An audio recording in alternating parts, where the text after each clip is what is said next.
Don't forget to like, follow, subscribe, and turn on notifications so that you will receive alerts when there are new episodes.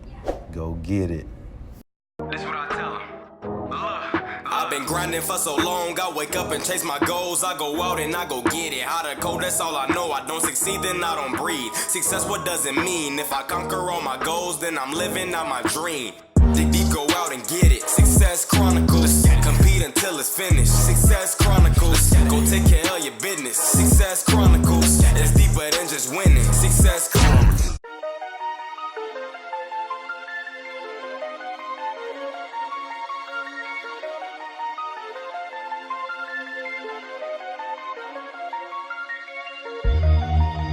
Hey, what's up, everybody? This is Chip Baker coming to you with another segment of the Success Chronicles, and we are here with my guy, Jon Jack, and great man, great speaker. Has been blessed and fortunate to achieve some pretty neat things. And today, we're just going to just go off the dome and talk some topics, and I'm just out of the box here.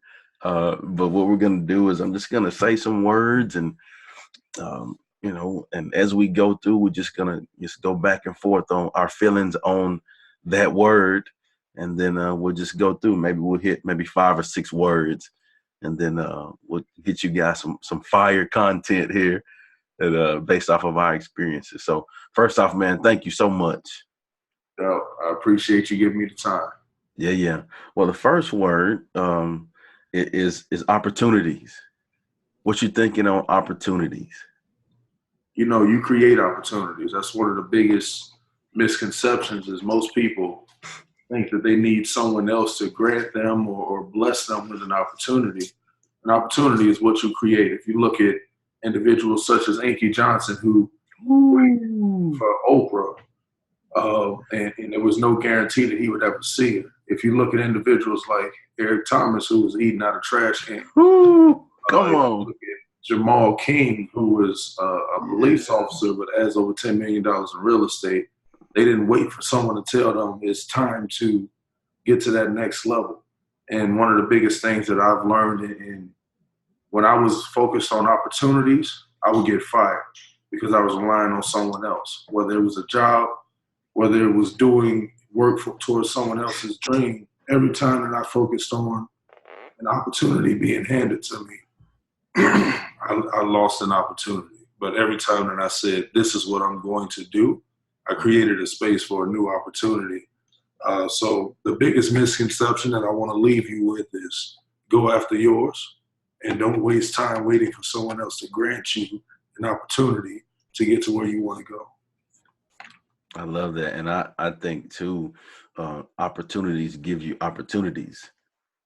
I think, as you are striving and working to do your thing, just like every one of those people you said, Inky, E.T., Jamal, I mean, like, every one of those guys, once they took those steps to do their thing, then yes, people are lining up, to be involved and be a part of what they got going on because it's amazing stuff.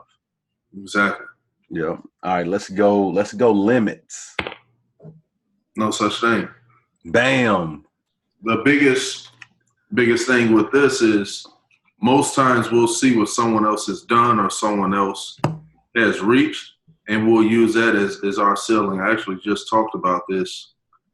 People are using someone else's ceiling as our limit, when in reality, we can do way more than anybody else. It's just a matter of getting to that point to where you want to get yourself to that next level and understanding the only barrier in your way is you. Ooh. Man, I don't know if they saw me, but I was waving you off, man. That was hot. I think, man, if you limit yourself, you limit yourself. Exactly. And really, I agree. Like really, there is no limit. Like if you put a cap on it, then that's all you'll get to. I think you have to be open and be willing to push the barriers and there is no barriers. Go outside the, what I'm saying? Go get it, if you will, Your environment sets the expectation of limits. And the problem is we allow ourselves to stay within that environment, not realizing we can create our own. You got to give me 1 second. I got to write that down. Your environment sets the expectations of your limits. Yes, sir. Love it, man. Love it. All right. The next word, learning. Something we don't do enough of. Everyone wants to go out and read a book once, and they brag about reading a new book. Everyone wants to go out and watch that documentary once, and they don't take time to actually learn and process what's going on. If you were chopping down a tree, there's 2 ways to do it. You can chop a new spot every time, or you can chop that same spot repeatedly until you knock down the tree. Now, you'll go and read a book, you'll go and try to learn something, but you'll only read it once and you'll chop in a different direction. So you'll never get truly the nutrients out of that book that you need to get to that next level. You'll go and meet someone and never get the true nutrients that you need out of that encounter to get yourself to the next level. So learning is something that is done repeatedly, from putting yourself in a position to extract everything you can from the source. What we're doing now is we'll go and sit in class. We'll go to a football practice and we'll learn what the coach teaches us for that moment. So we look good that day. But if we don't repeatedly and consistently take the actions it took to truly hone in on that skill, we'll never be where we want to go. If you look at the book itself, is what I say. And actually, I'm probably going to write this book. But the book itself is you. When's the last time you've learned more about yourself? When's the last time that you've taken time to truly say, okay, yep, I know what's going to happen. If I'm stressed, I know what my environment is going to look like. If I'm not stressed, I know that these are my strengths. And I know who I need to have in my community, who I need to have in my network to get me to that next level. Love it. Love it. And I totally agree on that, man. Just the learning, that process, and honing in and focusing in on and truly taking what we've learned and applying it. Exactly. And that's the the Bloom's the higher the hierarchy, the application and synthesis, and breaking it all down. So the next word, is there a word? I guess I'll give you an opportunity to maybe do a couple words, and then we can go from there if you like. You know what? One thing that everyone talks about, and we ended on this last week, and I want to make sure we hone in on this, is success. Everyone wants what success looks like, but few people want to do what it takes to be successful. So if I look at myself, even there's been times that I wanted the end result, I wanted the end product of success, and once I reached it, I thought I arrived. I thought I've reached that plateau. You look at these cats in the NFL who can't keep a job for 3 years. They got that first check, and they never thought past it. One of the biggest things that I've learned is, in a lifetime, we spend a lot of time removing ourselves from what it took to be successful. So getting yourself to a point to where you hit the NFL, but not putting in the reps once you get there to stay in the NFL. Getting yourself into the point to where you've earned that big check, but not repeatedly taking the actions to get that next check. So it comes from not having a mindset of growth, not having a mindset of creating that generational wealth. These are some of the biggest missed opportunities that we create because of a lack of maturity, a lack of discipline, a lack of wanting to put ourselves to that next level. And I'm actually looking at, I believe it's a book or a box right behind you that says success on. So you understand it because you've researched everything that I see that has to do with you researching success. It's what does it take? You're asking individuals, what does it take to be successful? But here's the thing. You can successfully get someone like an Oprah to sit down with you. You can successfully sit in a room next to Eric Thomas, but what are you doing when you leave that encounter to make sure that you're receiving the same results they have? Hey, man, I had to go church on you, man. Like, I fanned you off already. I had to pull out the pocket square and throw it at you. Man, it's so true. Just that it's really a simple process. You know what I'm saying? Like, if once you figure out the things that motivate you and allow you to move the way you move, and the things that work best for you, because each person is different, and you have to figure out what that is. And so, as you were saying that, I was just thinking about, the hours of, being alone in the dark, just putting in the work, like, you wasn't with me shooting in the gym. And I know everyone has heard, who listens to this individual, has heard him say, I wake up at 3 o'clock because I know my competition isn't doing it. I want to be the best that I can be. And the problem with that is some people will take what he's doing. I'm waking up at 3 o'clock a.m., but then they'll stay on Facebook for an hour and a half. Now it's 4:30 before they start their day. Or now they'll wake up, and because they don't have a true routine, they're putting themselves in a position where it's like, okay, whatever the morning gets. So when you talk back to discipline, which I think, well, we've already hit on the word, so we don't even need to use this as a separate word. But when you talk back to discipline, in a year, if you only improve 1% each day, 15 minutes each day, you would improve more than most people do in their lifetime. If you just did that 15 minutes each day, create one new habit and eliminate one habit at the same time, you would literally improve on a consistent basis from doing so. But everyone wants, going back to it, they'll wake up at 3 o'clock because they know that's what got someone there. And they'll listen to what their routine is. So if someone's routine is, I'm going to wake up and pray. I'm going to wake up and dedicate to my health and spend time in the gym. I'm going to wake up and make sure I do my Pilates for the day, whatever it is, to put myself mentally in a position to where I can go out and win. The problem is we don't have a routine. And we allow others to dictate our routine. We see a new commercial, and that commercial is for a new TV series that's coming out. So we'll start putting a new routine in place to watch The Walking Dead every Sunday. Or we'll put a new routine in place to go out and eat this new meal with our friends who's taking 5 hours of our time. And then we put 3 hours of our time into ourselves. And out of those 3 hours, we're distracted an hour and a half of it because we're sitting there texting on our phone. Like, the recipe for success, the recipe for creating successful habits is very simple. The answers are already there. There's no new way to become successful. Mm-hmm. It's just repeating someone else's strategy.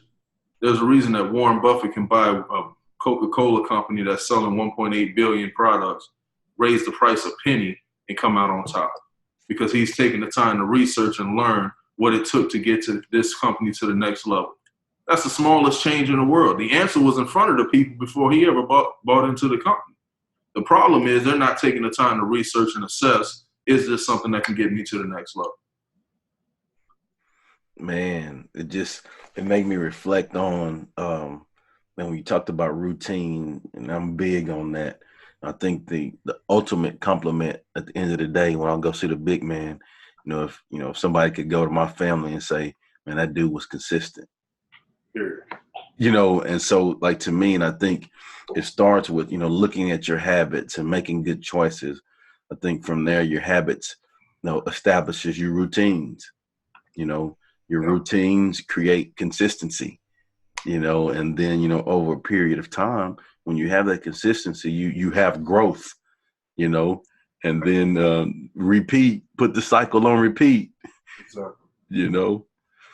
What is there? Let's go one more word from your end, and then we'll get you off, my man. We'll figure out what word comes from this as we go along. Okay. But I'm on the West Coast right now. I had an unexpected trip and it was solely for an opportunity just to get in someone's face. If I don't get in their face, it's still a win because I took the necessary steps to put myself at least in a position to have this opportunity. So we scheduled this call and we said 8 o'clock. So it's 6 o'clock here. When I say I struggled to wake up. I laid in bed and was about to go into some unsuccessful habits, looking on Instagram, looking on Facebook, and I caught myself and reminded myself that I'm in control of what happens next. And the question that came to my head to push me out of bed was one that I typically ask myself whenever I have a moment like this, and it was, how successful do you want to be? But it's not how successful do you want to be. I didn't want to wake up at 6 o'clock this morning, period. I did not want to wake up, but I had to ask myself, am I going to wake up early for my business, my company, my dreams, or am I going to allow myself to get into a rut to where I'm forced to wake up early for someone else's? And I'm forced to go into a job that I hate. And I'm forced to do things that I don't like because when I had an opportunity to get myself to that next level, I didn't take advantage of it. So the one thing that I want to leave with is remember that every choice, every decision has a reaction. Every consequence that is created from a bad choice is your fault. And I truly had to get myself to that level because I've had some things that have gone wrong just like anyone else. But the true question that I ask myself is, what am I going to do to put myself in a position to win? And sleeping in bed because I'm on the West Coast until 8 o'clock Pacific time, which is now 10 o'clock Central, which is now 11 o'clock Eastern, is foolish. And I made a commitment saying that I'm going to put myself in a position to win no matter what time zone I'm in. This is the time that I get up, and I'm not going to question that. I understand it's 4 o'clock when I wake up at 6. I understand that it might be 3 o'clock when I'm waking up. But the biggest challenge I have for you moving forward is you have a choice, or you have an opportunity, even if you're working for someone else right now, to put yourself in a position to win. And putting yourself in a position to win is very simple. Creating small routines, creating small habits while eliminating some of your bad habits at the same time. And remember, you might have to sacrifice some of your time and some of what your passion is working for someone else until you get yourself to that next level. But until you put yourself in a position to do that and sacrifice now, you can either sacrifice early or sacrifice later. And you can put yourself in a position when you sacrifice early to make sure your kids never have to sacrifice again. Ooh. Hey, I think the word would be choices. That's it, man. There's a quote that the school I worked at, the principal would say every day she would say this, make it a great day or not, the choice is yours. And that's what it boils down to as far as, in your life, it's about the choices we make. And when you ask yourself those questions, it allows you to push beyond, what you want to do because you're focusing in on your why and what you're trying to get to. That's it. Well, man, again, I want to say thank you so much for this fire session. At first I thought we were just going to focus on words, but man, I'm just going to call it a fire session. How about that? It's hot, man. I thought I heard oh wait, no, they're not coming. The fire, man. I thought they was. I was trying to listen, man. I thought they was on the way, but just to cool it off.